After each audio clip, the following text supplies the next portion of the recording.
A flash of blue and red strobes across a quiet suburban street, bathing the pristine asphalt in an eerie, pulsing light. A woman in a flawless military uniform, the stars of a general gleaming on her shoulders, stands with a controlled, unshakable dignity. Two police officers, their faces twisted with condescending authority, circle her like predators. The cold click of steel on steel echoes in the sudden silence. They snap the handcuffs shut around her wrists. A cruel smirk plays on the lead officer's lips. He has no idea the woman he just humiliated is a five-star general. He has no idea. The phone in her pocket, now out of reach, holds the number for the Secretary of Defense. And he has no idea that with that single click, he just signed not just his own termination papers, but a reckoning from the highest halls of power that will shake the very foundation of his department. The humid air of early evening hung thick, and still over the meticulously manicured lawns of Oakmont Estates, a new layer of silence settling in as twilight bled across the sky. For General Alana Vance, however, the quiet was violently fractured by the relentless, disorienting pulse of blue and red lights from the patrol car now positioned directly behind her black Escalade. Each flash painted the world in garish, shifting hues, transforming the placid suburban street into a surreal, hostile landscape. She felt, rather than saw, the tremor of unease radiating from the passenger seat beside her, where her 14-year-old son, Marcus, sat frozen. He was a lanky tangle of limbs and sudden sharp angles, his face a pale canvas of confusion and nascent fear. "Mom, what's going on?" Marcus's voice was a tight, strained whisper, barely audible above the low thrum of the Escalade's engine and the insistent whoomp, whoomp, whoomp of her own heart in her ears. Alana exhaled slowly, her training kicking in. This wasn't a battlefield, but the principles of command and control were universal. "I don't know, son," she said, her voice a low, steady hum, deliberately devoid of the tremor she felt internally. It was the same tone she used to calm nervous troops before a crucial mission, a voice that had quelled panic in 1,000 stressful situations. "Just stay in the car. Keep your hands where they can see them." She instinctively placed her own hands on the steering wheel, palms flat, a universal gesture of compliance. The officer approached the driver's side, a silhouette against the pulsing lights, his form growing larger, more imposing. His flashlight beam, a cruel, blinding spear, lanced through the window, sweeping across her face, her uniform, settling on her chest where her name and rank were clearly displayed. Alana felt a familiar surge of professional pride, even in this absurd moment. Her uniform, crisp and impeccable, bore the 4 silver stars of a full general of the United States Army. The name tag, stitched meticulously above her heart, read Vance. It was a declaration, a statement of identity and authority.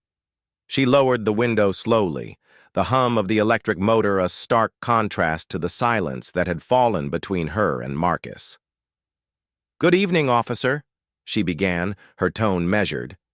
Respectful, yet firm. Her eyes, accustomed to assessing threats and commanding respect, were fixed on his face, trying to read him. "Is there a problem?" "License and registration, ma'am." The voice was curt, clipped, utterly devoid of the customary sir or ma'am she received from even the most junior of service members or civilians in uniform. It was an order, not a request, delivered with an almost deliberate disdain. His partner, a younger, thicker man, was already positioned on the passenger side, his hand resting on the grip of his sidearm, his gaze narrowed on Marcus.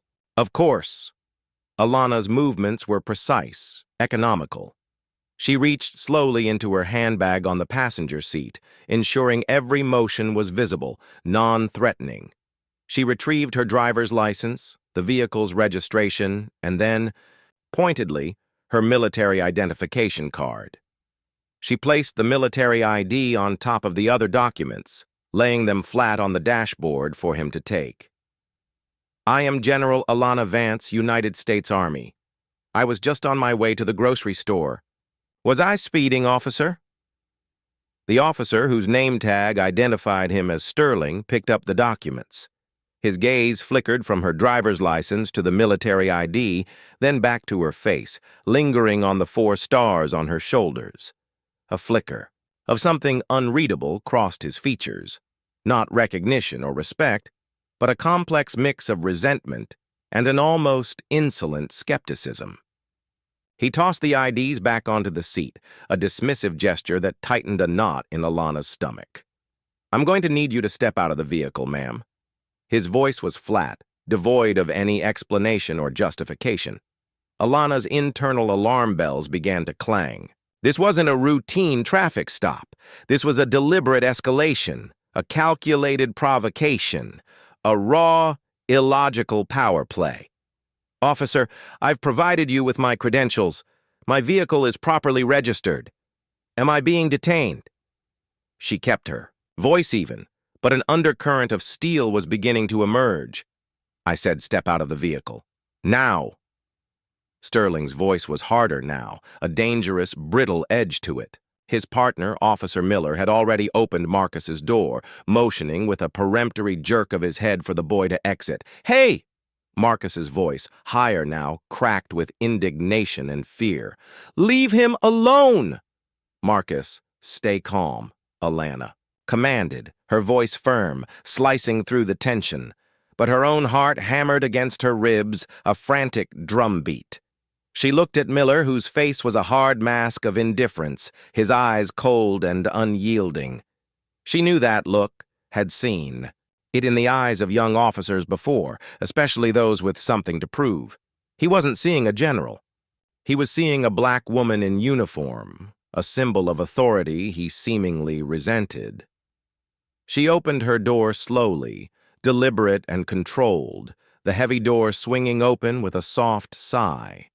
She stepped out, immediately assuming a stance of attention, her spine ramrod straight, shoulders back. The very embodiment of the military discipline that had been the bedrock of her life for 3 decades. She looked Sterling directly in the eye. Officer, you are now giving a direct order to an active duty general of the United States Army. On what grounds am I being asked to exit my vehicle? Sterling ignored the question, his eyes scanning her. Uniform again, his gaze lingering on her rank, then descending to her skin, her hands, her face. His contempt, thick and acrid, was a palpable thing in the humid air. I've received a call about a suspicious vehicle in the area, driving without a proper tail light. Alana felt a sudden, sharp jolt of incredulity. My tail lights are in perfect working order, officer. I had them checked just yesterday as part of my routine vehicle maintenance. As an Army engineer by trade, before rising through the command structure, she was meticulous about such things. I'm the one who decides that, Sterling sneered, a flicker of a cruel, predatory smile playing on his lips. I saw it. Now you're being uncooperative. You're resisting an official inquiry. I am not resisting, Alana stated, her voice dropping to a low, dangerous whisper. I have been nothing but cooperative. This is harassment. This is profiling. That's enough, ma'am, Sterling said, taking a menacing step closer. His partner, Miller, had Marcus by the arm now, pulling the boy forcefully from the car, ignoring his whimpering protests. Mom! Marcus yelled, his voice laced with genuine terror, tears beginning to stream down his face. Marcus, stand still. Do not resist, Alana commanded, her voice a sharp, authoritative bark that cut through the tense air like a blade. Sterling's eyes narrowed, his jaw clenching. He mistook her calm authority for defiance. You're disorderly. You're inciting a public disturbance. I'm placing you under arrest. On what charge, officer? Alana demanded, a thread of pure, cold ice entering her tone. Disorderly conduct? For standing in my own street in my own uniform, asking for a legitimate reason for this unwarranted stop? For being uncooperative, Sterling said, his hand already moving with practiced ease towards his belt, fingers brushing against the cold steel of his handcuffs. Now turn around and put your hands behind your back. The world seemed to distort, the vibrant, pulsing lights of the patrol car now a disorienting strobe in a brewing nightmare. Marcus stood beside the open car door, his small frame trembling, tears streaming down his face, watching his mother, his bedrock, his formidable general, being systematically humiliated in front of him. Sterling's hand, a white blur against the backdrop of the deepening twilight, moved swiftly, decisively. "Officer, I am a general of the United States Army," Alana said, her voice a low, final warning, a rumble before an inevitable, devastating thunderclap. "You are making a grave error." "I don't care if you're the Queen of England, lady," Sterling said, his face contorted in a triumphant, insolent sneer. "You're a civilian now. You're in my jurisdiction, and you're under arrest." The cold steel of the handcuffs bit into her wrists, a shocking jolt against her skin. The cuffs snapped shut with a final, sickening click, the sound echoing in the unnatural silence. Sterling yanked her hands up behind her back, a cruel, unnecessary twist that made her wince, a sharp spark of pain flaring through her shoulders. Marcus screamed, a raw, primal sound of anguish and disbelief. "Get your hands off my mom!" he shrieked, lunging forward, his small fists balled. Miller, quick and brutal, shoved him back against the car, hard, sending a sickening thump through the metal. The low, resonant hum from Alana's smartwatch confirmed the connection. It was a private channel, a direct line to a secure satellite phone in the office of General Marcus Thorne, the vice chairman of the Joint Chiefs of Staff. Alana stood. On the quiet curb, the handcuffs of physical and emotional weight, her son, Marcus, still trembling beside her. The retreating taillights of Sterling and Miller's patrol car vanished around a corner, leaving behind a silence more profound than before. "Thorne," a voice crackled through the comms, its usual deep baritone now laced with the metallic static of the secure line. "Marcus, it's Alana." There was a beat of silence on the other end, a pause that spoke of utter bewilderment. Alana Vance did not use this line. This line was reserved for emergencies of the highest national security. It was the phone you used when a nuclear submarine was compromised or a forward operating base was overrun. "Alana, where are you? What's your status? Is this a drill?" Thorne's voice was sharp now, an icy edge of command cutting through the static. "Negative. I'm standing on the curb in front of my new residence in Oakmont Estates. My hands are cuffed behind my back by 2 officers of the local police department, Officers Sterling and Miller." She spoke with the chilling, detached precision of an after-action report, providing only the essential data. A sharp intake of breath on the other end. "Repeat that, General. Are you telling me that local law enforcement has you in custody?" I'm telling you that I have been subjected to an unwarranted traffic stop, accused of imaginary offenses, and physically restrained by 2 men who refuse to acknowledge my rank, my ID, or my right to due process. They did this in front of my son." The silence that followed was heavy, a vacuum of shock and controlled fury. It was a silence Alana knew well. It was the silence of a man of immense power processing an unprecedented violation of authority and respect. "Give me the location of the station. Now." Thorne's voice was a low growl, an engine of impending retribution already revving. "I don't have it. The department is the Oakmont City Police Department. I have their vehicle. Tag 9-7-4 Bravo Delta," noted. "General," Alana continued, her voice tightening with a fierce resolve, "I am requesting a full, immediate, and direct response. I want them to understand the nature of their error. I want a complete, unholy surgical debriefing of this department from the ground up. Consider it done, Alana. Sit tight." The line went dead. Alana gently unhooked the comm from her ear, the sudden silence of the suburban street feeling impossibly vast. She turned to Marcus, her face unreadable. He stared back at her, his tears now dried, replaced by a deep-seated fear and confusion. "Mom, are you okay?" "I'm fine, son," she said, her voice softer now, human again. "It's their problem now, not ours." Miles away, at the small, fluorescent-lit police station of the Oakmont City Police Department, Officers Sterling and Miller were practically buzzing. They were in a small break room, leaning against a counter, filling out the misdemeanor uncooperative person report. The air was thick with the scent of stale coffee and self-satisfaction. "Did you see her face?" Miller chortled, running a hand through his closely cropped hair. "All high and mighty. I am General Alana Vance." He mimicked her voice, in a high, mocking tone. "I didn't know the Army had a dress code for grocery store runs." Sterling took a long, proud sip from his styrofoam cup. "They don't. She was probably looking for a fight. I saw that look a mile away. You get a certain kind of attitude from them. They think that uniform makes them untouchable." "Well, we touched her," Miller said, the joke landing with a cruel laugh. "Handcuffed her like a common criminal. Felt good, man. The way she just stood there all frozen. She had no idea who she was dealing with." Sterling nodded slowly, a predatory grin on his face. "She knows now. We showed her, taught her a lesson. This is my town, not some parade ground. She won't be trying that crap with anyone else around here." A moment later, the door to the break room swung open, and Lieutenant Greg Dawson, their watch commander, entered.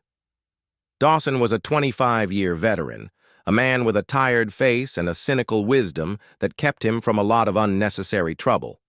He held a clipboard in his hand, his expression a mixture of fatigue and impatience. "You two get that report done?" he asked, his voice low and weary. "Just finishing up, Lieutenant," Sterling said, his tone still riding the high of his victory. "Had a real problem on Oakmont Drive. Uncooperative woman in a military uniform. Resisted a simple traffic inquiry." Dawson's eyes flickered from Sterling to Miller, a look of skepticism in them. "A general, huh? That's what dispatch said." "Fake," Sterling scoffed. "She had a fake ID, probably a scammer. No way a general would be driving that beat-up old Escalade." Dawson squinted, a frown deepening between his eyes. He didn't like the sound of this. There was a raw, unhinged glee in Sterling's voice that he had learned to distrust. "You're sure?" 100%, Miller said confidently. "Her son was in the car, too. We'll probably have a couple of pissed-off phone calls tomorrow, but nothing we can't handle." Dawson simply shook his head and turned to leave. He was just about to pull the door shut when the phone on the wall outside the break room began to ring. It wasn't the usual shrill office phone tone. It was the deep, bass-heavy ring of the department's secure landline, the one connected to the city's top officials and the county's emergency response network. It never rang at this time. The phone rang 3 more times. Dawson stared at it, a cold dread starting to creep up his spine. The air in the break room, a moment ago thick with smug laughter, now felt thin and cold. Meanwhile, in the sterile, air-conditioned calm of the Pentagon's National Military Command Center, the situation had escalated from a report to a full-scale, operational response in a matter of minutes. General Thorne had not wasted a single second. The moment the line to Alana went dead, he had initiated a secure conference call with the Secretary of Defense, his aide-de-camp, and the head of Army Special Operations. "Sir, the call is a confirmed, genuine emergency," Thorne said, his voice a low, gravelly rumble. "General Alana Vance, United States Army, has been physically detained and handcuffed by local police in Oakmont City, North Carolina." The Secretary of Defense, a man named Henderson, a career politician with a spine of steel, went utterly still. "Say again, General Thorne?"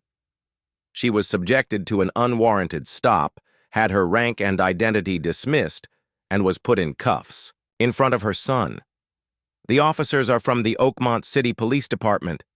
She's at her residence, but the officers have left. She has provided a vehicle tag number. The silence that followed was not one of shock, but of pure, unadulterated, cold rage. Henderson took a deep, deliberate breath. General Thorne, I want a full deployment. I want a team from the 82nd Airborne to secure her. I want military police from Fort Bragg to descend on that department. I want 2 JAG officers to be on the ground within the hour. No, 30 minutes. Sir, a full deployment for 2 officers? Thorne's aide-de-camp interjected, a nervous tremor in his voice. This is not about 2 officers, Henderson said, his voice barely above a whisper, but it carried the weight of a 1,000-pound hammer. This is a direct affront to the United States military, a public display of disrespect and unwarranted aggression against one of our highest-ranking officers. We are not a political tool. We are the armed forces of this nation, and we will not stand by and allow one of our own to be treated like a common criminal. These officers, and their department, need to understand the consequences of their actions. I want this to be a lesson. A cold, hard, unassailable lesson for every single law enforcement officer in this country, and I want the media to get a good look at it. Understood, sir, Thorne said, a grim satisfaction in his tone. I have a 2-star general and a full command team on standby at Fort Bragg. They are already on the move. We'll have a convoy out of here in 15 minutes. Make it 10, General. We're not asking for their cooperation. We are retrieving our asset. And the 2 officers responsible, you get me their names. I want their careers to be over before the sun rises.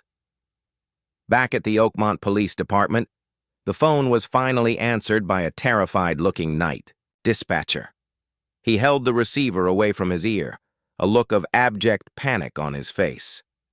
"Lieutenant," he yelled, his voice a thin, reedy squeak. "You need to get this. It's the Pentagon." Dawson's stomach dropped. He took the phone from the dispatcher's shaking hand, his mind reeling. "This is Lieutenant Dawson, Oakmont PD. How can I help you?" The voice on the other end was clipped, professional, and utterly chilling. It was a man with a rank Dawson couldn't possibly fathom, a voice that was accustomed to speaking to presidents and kings. "Lieutenant Dawson, this is Colonel Marcus Thorne, aide-de-camp to the Vice Chairman of the Joint Chiefs of Staff. I'm calling in reference to a situation involving General Alana Vance and 2 of your officers. We have her location.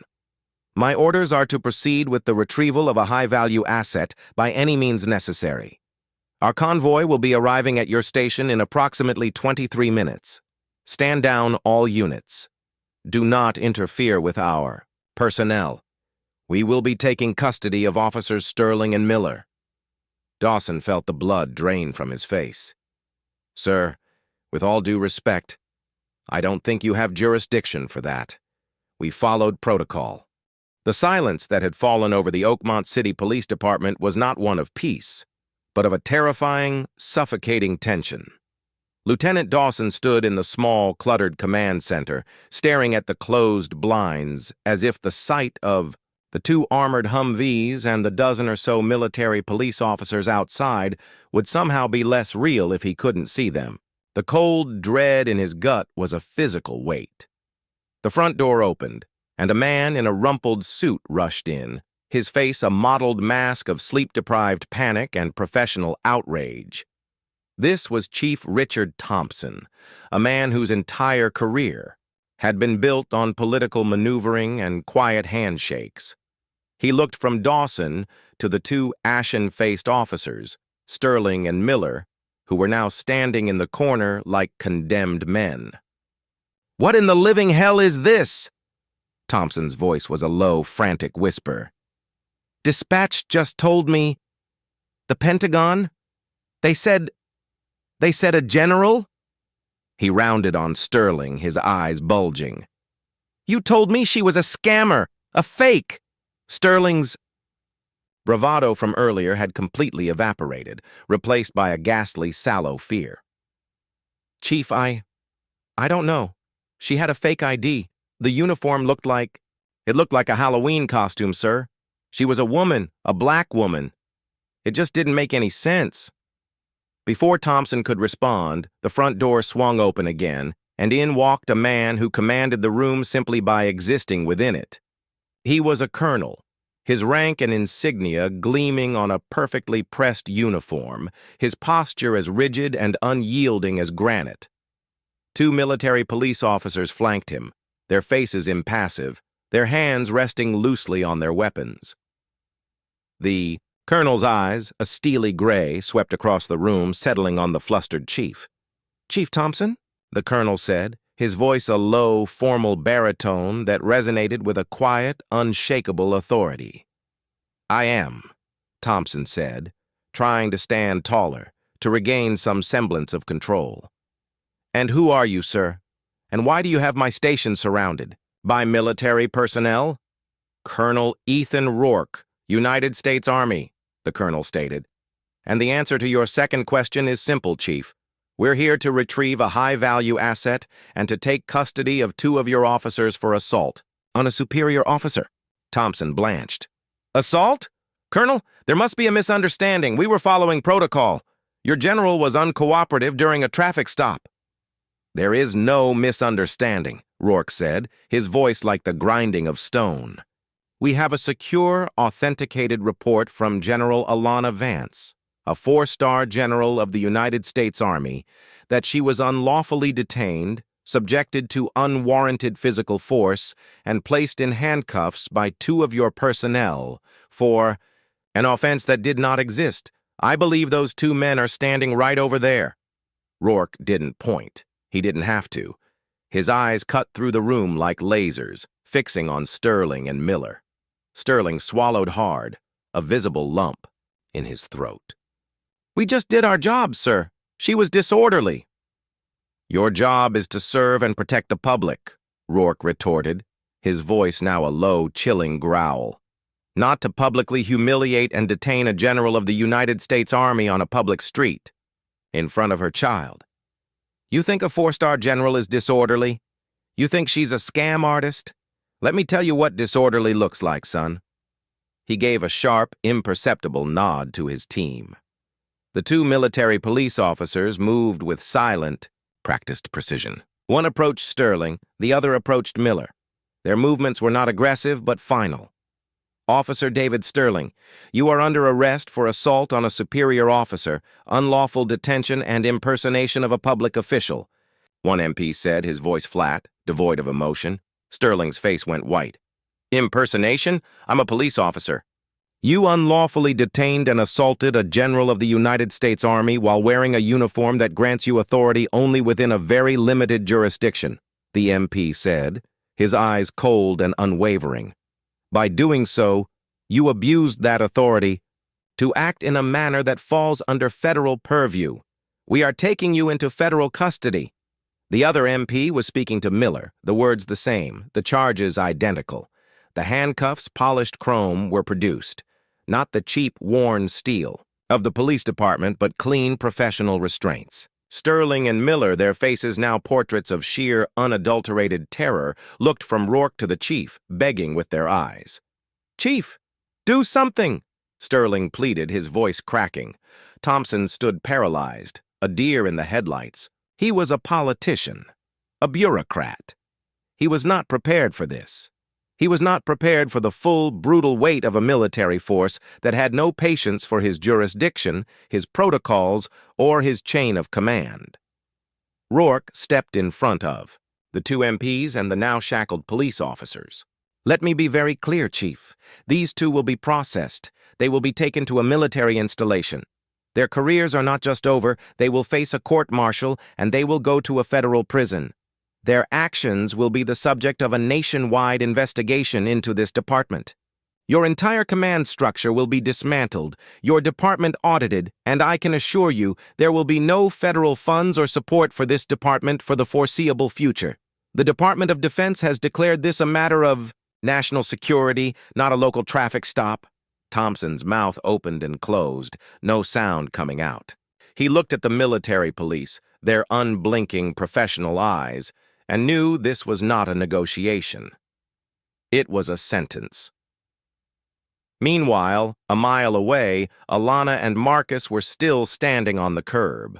She had not moved, a pillar of dignified patience. Marcus was still trembling slightly, but he was silent now, his eyes fixed on the distant flashing lights. Then, a new set of lights appeared down the street, not the cheap flash of a patrol car, but the sleek, confident glow of high-end, black government SUVs. The vehicles pulled up, silent and formidable, a world away from the rattling patrol car from before. The doors opened, and out stepped a man in a perfectly tailored suit. He was followed by a military officer, a woman with the rank of major, who moved with a purposeful, respectful stride. They didn't approach Alana as officers of the law. They approached her as subordinates approaching their general. The man in the suit spoke first, his voice low and concerned. "General Vance, I am Special Agent Hayes from the Department of Defense. We're here for you and your son. General Thorne sends his deepest apologies for this unacceptable delay." The major stepped forward, her eyes filled with a respectful fury. She took a small key from her pocket and, with a gentle, practiced hand, unlocked the handcuffs from Alana's wrists. The cold steel fell away, the sound of it dropping into the major's hand almost imperceptible. Alana flexed her wrists, a silent release of the tension that had been building since the moment the cuffs went on. "Ma'am, we have a vehicle for you," the major said. "We also have a full team standing by to handle any lingering issues." Alana didn't respond with a formal command. She simply looked at her son, then back at the major. "I need you to take my son to the house first. He's had enough for one night. He needs to know he's safe." The major nodded crisply. "As you wish, ma'am." Marcus watched as his mother's people took her away, their respect and deference a powerful, silent language he was only just beginning to understand. The humiliation was gone, replaced by an awe-inspiring show of force that had appeared out of thin air. His mom was a general, and generals had allies he couldn't possibly have imagined. He was safe. His mother was safe. The world, for the first time in what felt like an eternity, was starting to make sense again. Back at the station, the two Humvees were still parked outside. The military police had taken Sterling and Miller into custody and loaded them into a sealed, unmarked van. It was over. The last of the military police were leaving, but Colonel Rourke remained. He turned to a devastated-looking Chief Thompson. "I have just received a call from the Secretary of Defense, Thompson. He has authorized a formal audit of your department's hiring practices, training, and use of force protocols. The Department of Justice will be in contact with your office in the morning. And as a final courtesy, I am informing you that any and all federal funds will be suspended, effective immediately. Your reputation and the reputation of this city is now in the hands of the national media, who have just been given a detailed account of your officers' actions." Thompson's face, already pale, turned a sickly shade of green. His entire world was crumbling. His career, the career he had spent decades building, was over. He watched Rourke turn and leave, disappearing into the night. He stumbled to his office, his mind a frantic, desperate blur. He needed to call someone. The mayor, the city council president, a state senator he had once golfed with. He picked up his phone, his hands shaking, and began to dial. But the lines were dead. The city hall numbers, the state offices, all of them. He had been cut off. He was alone. His phone was silent. He looked out the window at the flashing red and blue lights of the two remaining police cars, the only symbols of authority left in his collapsing world. He watched the final black SUV pull out of the street, carrying a general he had no idea existed, and who had just, with a single phone call, ended the lives and careers of everyone he had ever known. The silence that had settled over the Oakmont City Police Department was shattered by the incessant ringing of phones and the shrill, persistent static of a police radio left crackling on a desk. Chief Richard Thompson stood in the middle of The command center, a chaotic nexus of human and electronic panic. Reporters had already begun to descend, their cameras flashing like angry fireflies in the pre-dawn gloom, their shouts for a statement echoing off the station's brick walls. Federal agents in crisp suits were already moving through the halls, their presence a silent, terrifying judgment. Thompson, his face a pale, sickly green, picked up a ringing phone, his hands shaking. Oakmont Police, Chief Thompson speaking. This is the Department of Justice, Chief Thompson, a cold, disembodied voice said. We're here to formally begin our federal investigation. We need access to all personnel files, training logs, body camera footage from all active officers, and the personnel files of Officers Sterling and Miller. Do you understand? I understand, Thompson stammered, the words feeling alien and hollow in his mouth. Do you have a statement prepared for the press, Chief? The voice asked, with a chilling lack of sympathy. I would advise you to choose your words very carefully. The entire nation is watching. Thompson dropped the phone back into its cradle. He looked around the room. His officers, a few of whom had been friends for decades, now looked at him with a mix of fear and resentment.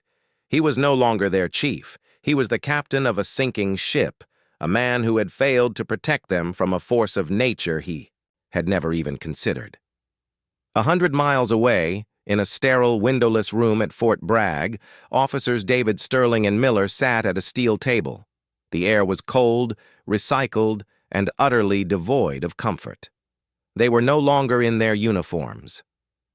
They wore a standard-issue gray jumpsuit, the kind given to new military recruits or more likely to detainees. Their polished shoes and crisp police shirts were gone, replaced by a pair of uncomfortable, cheap sneakers. Sterling had not spoken, a word since he was put in the back of the black van. He simply stared, a look of profound, dawning horror on his face. The door opened, and 2 men in olive green uniforms entered. They weren't soldiers. They were JAG officers, lawyers for the United States Army. They moved with a quiet, professional authority that was far more intimidating than the brute force of a SWAT team. One was a colonel, a man named Reynolds, his face etched with a quiet, scholarly severity. The other was a major, his young face a mask of solemn focus. They sat down opposite Sterling and Miller, the silence stretching taut between them. Officers. Colonel Reynolds began, his voice surprisingly gentle, but carrying the weight of a 1,000-pound gavel. I am Colonel Reynolds, Judge Advocate General Corps. You are now in federal custody, and you have been charged with several offenses. Effective. Immediately. Major Wells will read them to you. Miller's mouth was dry, his tongue a heavy, useless lump. He glanced at Sterling, who was staring at a blank spot on the wall. Officer Sterling, Officer Miller, Major Wells said, his voice flat and clinical. You have been formally charged with the following: unlawful detention of a high-value federal asset, felony assault against a superior officer during time of war, under Article 128 of the Uniform Code of Military Justice, making a false report to a superior officer, and gross misconduct while in a position of public trust. The maximum penalty for these offenses, if a military tribunal finds you guilty, is life imprisonment. Miller felt a sickening lurch in his stomach. He was a police officer. They couldn't be talking about life in prison. This was a mistake. Life? Prison? Sir, this is a mistake. We're police officers. We were just doing our jobs. She was a civilian on our street. That civilian is General Alana Vance, a 4-star general of the United States Army, Colonel Reynolds said, his voice hardening, losing its gentle edge. She commands the entire Southern Command, with a combined force of over 300,000 personnel. She is currently responsible for all military operations in Latin America and the Caribbean, a region where we are in active conflict with several narco-terrorist organizations. The moment you laid hands on her, you committed a crime against the United States of America. You are no longer police officers. You are suspects in a federal crime. Sterling finally spoke, his voice a hoarse whisper. But the ID, it didn't look right. We thought she was a fake. A general of the United States Army does not carry fake credentials, Reynolds said, leaning forward, his eyes burning with a cold professional fire. That was your assumption. An assumption based on what exactly? Her uniform? Her gender? The color of her skin? We'll be discussing that in more detail. The two officers, once so full of arrogant, misplaced confidence, now looked like lost little boys. The cold, unyielding reality of their situation had finally crashed down on them. They weren't in a jail cell in Oakmont. They were in a military brig, their lives no longer their own, their future a terrifying abyss. Meanwhile, in a secure, well-appointed office on the base, General Alana Vance sat giving her official statement. She was no longer in her uniform, but in a simple dress and comfortable shoes. She had just finished a full debriefing with an investigating team. Her voice, calm and steady, was being recorded, her words a historical record. It was never about me, she said to the two JAG officers in the room with her. They didn't see a general. They didn't even see a person. They saw an idea of a person they felt they had the right to demean and violate. This was a textbook case of abuse of power, of a system that allows for that behavior and has no accountability for it. She took a long, steadying breath. My primary concern is that this doesn't happen again. Not to me. Not to any of our service members. And not to any civilian in that city. Later, she sat on a sofa, a cup of tea in her hand, watching her son. Marcus, talk to a military therapist. He was no longer trembling, but his eyes held a new, frighteningly adult awareness. He had seen his mother, a figure of invincible power, brought to her knees by two men with badges. He had witnessed her ultimate vulnerability. But he had also seen her ultimate power, the power that had come in the night to right a terrible wrong. They're going to pay for what they did, right, Mom? Marcus asked her, his voice small, a fragile hope in it. They will, Alana said, her voice firm. They're already paying. Their lives are over, Marcus. The careers they built, the trust they had, the power they thought they had. It's all gone. Because of one click.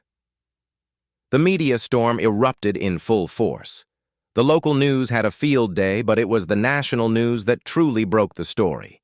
A general of the United States Army, in handcuffs, in her own neighborhood, for a fabricated traffic violation. The footage from her own dash cam, retrieved by the Army's cyber operations, was leaked to the media, showing the officers' condescending attitudes, their cruel laughter, and the moment they snapped the cuffs shut. The public outcry was immediate and deafening. The mayor of Oakmont, facing a maelstrom of angry phone calls, held a press conference. He announced the immediate suspension of Chief Thompson and the entire police command structure, pending a full federal investigation. He looked pale and rattled, a man whose political future had just been incinerated.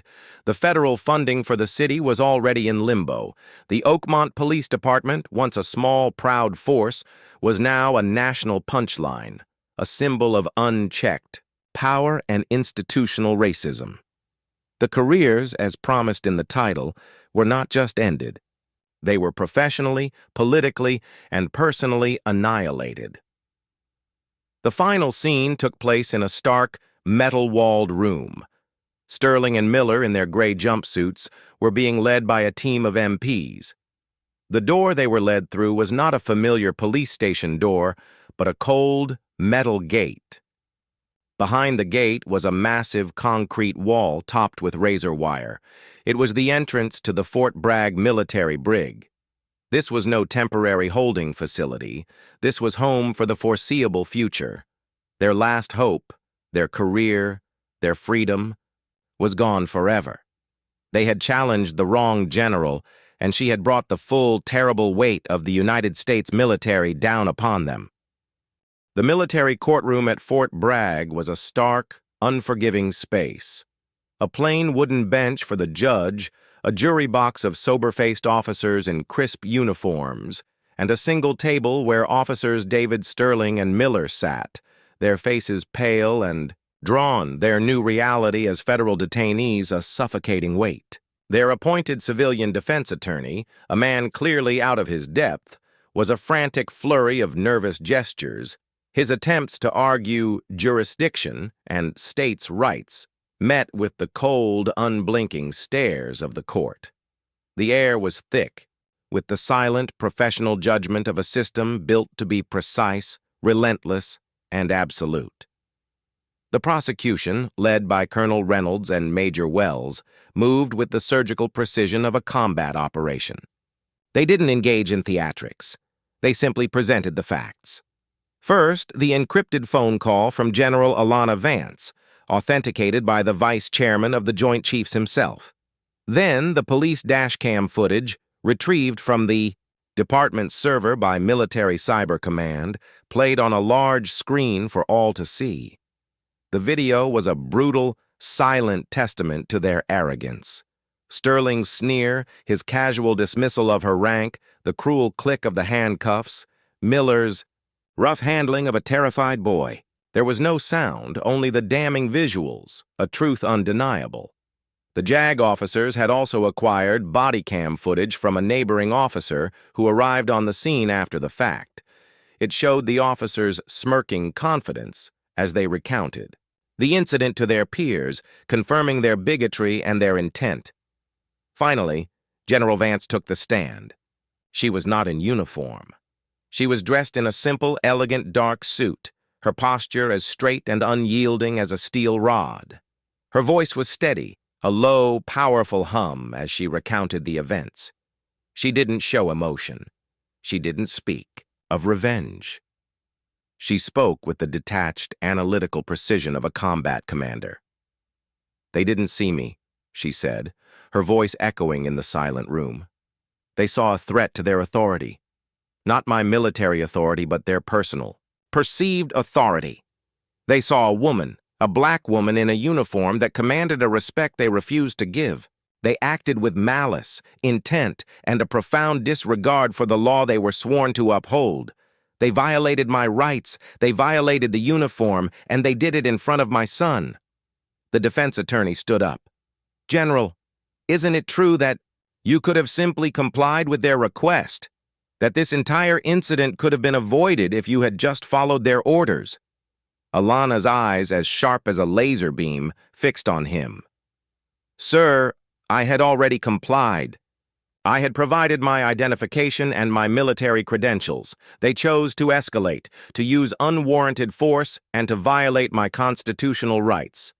The moment they asked me to step out of the vehicle for no reason, they put me in a situation where my rank, my uniform, and my authority were being challenged. As an officer of the United States Army, I have a duty to uphold the integrity of that uniform. I did not escalate the situation. They did. And they did so with premeditation and without provocation." Her testimony was a final damning nail in their coffin. There was nothing more to say. The deliberation was short, a mere 30 minutes. The two men who had once felt so confident in their power now sat in silence, their heads bowed, their future a hollow emptiness. The judge's voice, a steady, firm cadence, delivered the verdict. On the charges of unlawful detention and assault, we find the defendants, David Sterling and Miller, guilty on all counts. The word guilty was not a shout. It was a cold, quiet whisper of finality. The judge then delivered the sentences, one by one. Sterling was sentenced to a term of 20 years in a military federal prison, with a dishonorable discharge from all law enforcement agencies and a permanent revocation of his right to hold any position of public trust. Miller received a sentence of 15 years with the same permanent prohibitions. They were to serve their sentences in a military facility, a stark reminder that they had picked a fight with a force they could never hope to understand. Their careers were not just ended. They had been professionally, legally, and personally annihilated. Meanwhile, the fallout in the city of Oakmont was reaching its devastating conclusion. A national news report, scrolling across a television screen, told the story with chilling brevity. Chief Thompson was formally charged with obstruction of justice and aiding and abetting. The entire Oakmont Police Department was dissolved, its duties turned over to a federal law enforcement task force. The city was left to pick up the pieces, its reputation in tatters, its public funds in jeopardy. The careers of an entire institution had ended because two men in a patrol car had made a terrible mistake. A week later, Alana Vance was back in her home. The street was quiet, the neighbors were curious but respectful, and the police cars were gone. Her life was returning to normal, but it was a new normal, a life forever changed by a moment of casual cruelty. She sat on the porch swing watching her son, Marcus, play basketball in the driveway. He had seen the entire ordeal, from the initial humiliation to the overwhelming show of force and the final quiet verdict. He was still a boy, but there was a new depth in his eyes, a new understanding of the world's complexities. He walked over to her, his basketball tucked under his arm. "Mom," he said, his voice hesitant. Did they get what they deserved?" Alana looked at him, her heart filled with a profound and complicated emotion. "They did, son. They learned that the uniform they wear is not a shield for their hatred, but a symbol of a trust they betrayed. And they learned that the power they abused was nothing compared to the power of the uniform I wear and the principles it represents." She paused, then added, "It was never about me, Marcus. It was about making sure that no one ever has. To go through that again and making sure that justice, no matter how hard you have to fight for it, always wins." She watched him walk back to the driveway, a newfound strength in his stride. The sun was setting, painting the sky in a soft wash of orange and purple, a gentle, peaceful close to a storm that had swept through their lives. The street was quiet. The house was safe. The careers of her attackers were over, their justice delivered. The reckoning had come and gone. All that remained was the silence, a profound, chilling reminder that some lines, once crossed, have consequences that echo forever.